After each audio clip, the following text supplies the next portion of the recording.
Ito siya guys ay tinatawag na two-station push button, no? I-on natin ngayon para makita ng mga baguhan. Pag i-on natin dito guys, pwede natin patayin dito. Pag i-on natin dito guys, pwede rin natin patayin dito, no?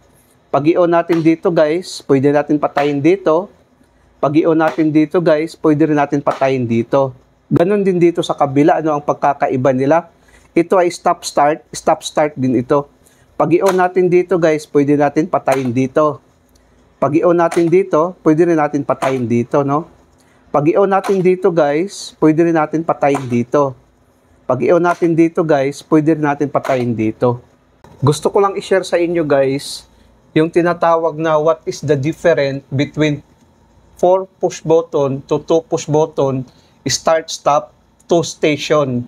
Ibig sabihin guys, yung 2 station, bali dalawang push button na magkapares, no? Stop at saka start. Dito naman, stop at saka start. Bali, 4 na push button ang ginamit natin sa isang contactor. Ibig sabihin, dalawang station siya, no? Dalawang station siya. Ito siya, pwede nyo ilagay sa kabila. Ito naman sa kabila. Pero ang off and on niya, kahit saan dito sa dalawa. Kahit saan mo i-on, saan mo i-off, pwede. Dito naman sa 2 push button, ito siya guys, no? Ibig sabihin, 2 station din siya. Pwede mo dito i-on, pwede mo rin dito i-off. Pwede mo rin dito i-on, pwede mo rin dito i-off. Pinapakita ko lang sa inyo guys kung ano yung pagkakaiba sa dalawang ito. Dito kasi guys, gumamit tayo ng impulse relay, no? Kung makikita natin, nakaparallel. Nakaparallel lang ang connection sa dalawang ito. Dito guys, nakaseries ang stop push button natin. Dito naman, nakaparallel ang dalawang start. Ngayon guys, pag-aralan natin ang diagram. Bali, dalawang diagram. Ito ang unang diagram. Ito na siya, no? Kung makikita natin. Pangalawang diagram, ito na siya. Kung makikita natin. Tapos mayroon din tayong indicator lamp na nilagay. Paglagyan natin to ng power supply guys, ang line 1 at saka line 2, pag i-press natin tong start button, magko-close ito guys, no? Magko-close ito.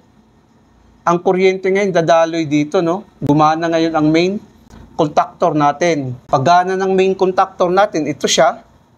Mag-o-open ito. Magko-close naman ito guys, no? Bali, ang gumana ngayon ang main at saka green lamp.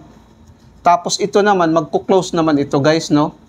Ito kasi yung latching ng main contactor natin. Pag bitawan natin to, mag-o-open ito. Babalik to sa normal position.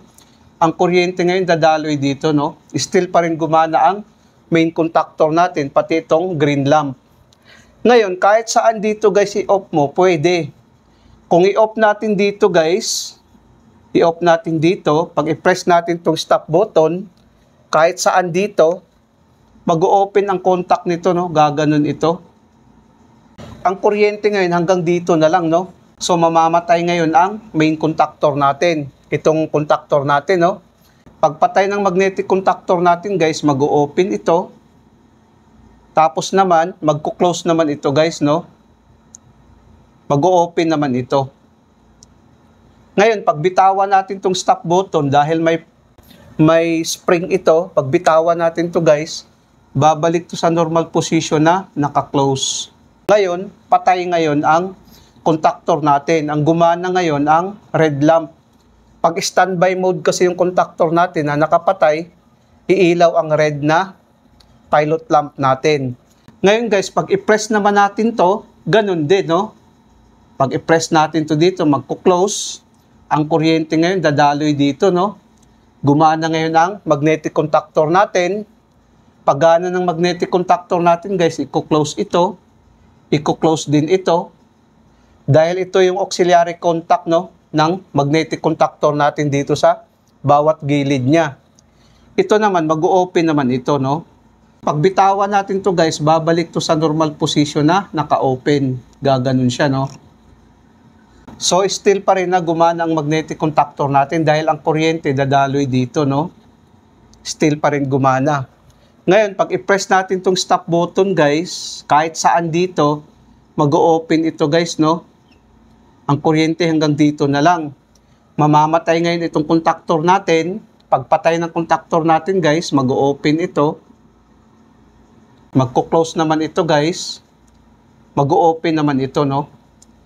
Ngayon, pagbitawan natin to guys, pagbitawan natin tong stop button, babalik to sa normal position na naka-close. Gaganon siya. So ngayon, namatay ngayon ang magnetic contactor natin, no? Umilaw ngayon ang red lamp natin. Dito naman sa kabila guys, gumamit tayo ng IR. Ibig sabihin, impulse relay, no? Ngayon, pag i-press natin tong start button, kahit saan dito, kung i-press natin to guys, magko-close ito guys, no? Magko-close yan. Ang kuryente ngayon, dadaloy dito. Gumana ang impulse relay natin. Paggana ng impulse relay natin guys, i-close to ng impulse relay. I-close to ng impulse relay. Dahil yung impulse relay natin, nakalagay siya sa auto mode or automatic mode. Pagbitawan natin to guys, babalik to sa normal position na naka-open, no? Dahil naka-auto mode yung impulse relay natin guys, still pa rin ito magko-close. So ngayon, ang kuryente ngayon dadaloy dito, no? Gumana ngayon ang magnetic contactor natin na ito siya. Paggana nito guys, i-open to ng magnetic contactor natin dahil ito yung contacts niya, no? Auxiliary contact sa bawat gilid. Mag-o-open yan, magko-close naman ito. Ngayon, gumana ngayon ang magnetic contactor at saka green lamp natin, no? Ito siya. Ngayon guys, pag i-press naman natin to ulit, kahit saan dito, pag i-press naman natin to ulit, pag i-press natin to, magko-close ito guys, no? Gumana ang impulse relay natin.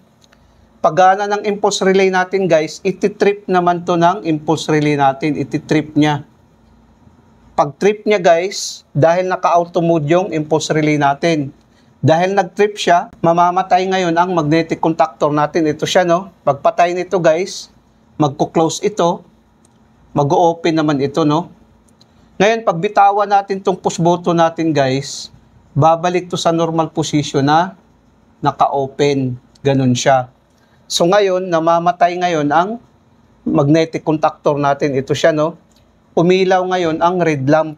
Pag standby mode kasi, iilaw ang red lamp. Ngayon, pag i-press naman natin to, ganun din, no? Gagana ang impulse relay. Paggana ng impulse relay natin, guys, i-close to ng impulse relay, no? Pag bitawan natin to, babalik to sa normal position na naka-open. Gaganon siya, no? Kung naka-auto mode yung impulse relay natin, magko-close ito, gagana ang magnetic contactor natin. Ito naman, mag-open to, mamamatay ang red lamp, magko-close naman ito, no? Ganon siya, guys. Kahit saan dito pindutin mo, magti-trip ang impulse relay natin. Ngayon, pag i-press naman natin to ulit, magko-close ito guys, no? Magkakaroon ng power ang impulse relay natin. Pagkakaroon ng power ng impulse relay natin, magti-trip ito dahil naka-auto mode yung impulse relay natin. Pag trip, mamamatay. Pagpatay nito guys, magko-close ito ulit.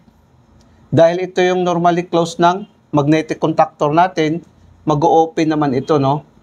Pagbitawan natin to guys, babalik to sa normal position na naka-open. Dahil may spring yung push button natin, no? Pagbitawan natin, babalik siya sa normal position na naka-open. Ganon din dito, no? Pareho lang. Pinapakita ko lang dito guys, ang pagkakaiba nila sa 4 na push button at saka sa 2 push button lang. Ngayon guys, lagyan natin ng power para makita din ng mga baguhan. I-on natin ito. I-on din natin ito guys, no? Pag i-press natin to guys, gumana ngayon ang magnetic contactor natin, no? Umilaw ang green. Ngayon, pag i-off natin dito, mamamatay. Pag i-press naman natin dito guys, gagana naman ang magnetic contactor natin, mamamatay ang red, ilaw ang green, no? Pag i-off natin dito, pwede rin. Pag i-press natin dito guys, gagana, pwede rin natin i-off dito, no? Pag i-press natin dito guys, pwede rin natin i-off dito. Kahit saan dito guys, i-on and off mo, pwede. Kung dito mo i-on, pwede mo dito i-off. Kung dito mo i-on, pwede mo rin dito i-off. Kung dito mo i-on, pwede mo dito i-off. Kung dito mo rin i-on, pwede mo rin dito i-off. Ngayon guys, dito naman guys, ito naman ay off and on, no? Kung makikita natin. Pag start mo, gagana siya. Pag i-off mo dito, pwede. Dito naman i-start mo, pwede mo rin i-off dito guys. Pareho lang, no? Pag i-on mo dito, pwede mo rin i-off dito. Pag i-on mo naman dito, pwede mo rin i-off dito, no? Pag i-on mo dito, pwede mo rin i-off dito. Pag i-on mo dito guys, pwede mo rin i-off dito. Bali ito, single push button lang, 2 station siya. Samantalang ito, stop at saka start, stop at saka start. Yun ang pagkakaiba nilang dalawa, no? Kung i-on natin, on din natin dito, no? Pag i-off natin dito, pwede rin i-off dito. Pag i-on natin dito, i-on din natin dito. Pwede natin i-off dito, pwede rin natin i-off dito. Sana guys, nakapagbigay ito ng konting kaalaman sa mga baguhan. Maraming salamat sa inyo guys. Hanggang sa muli.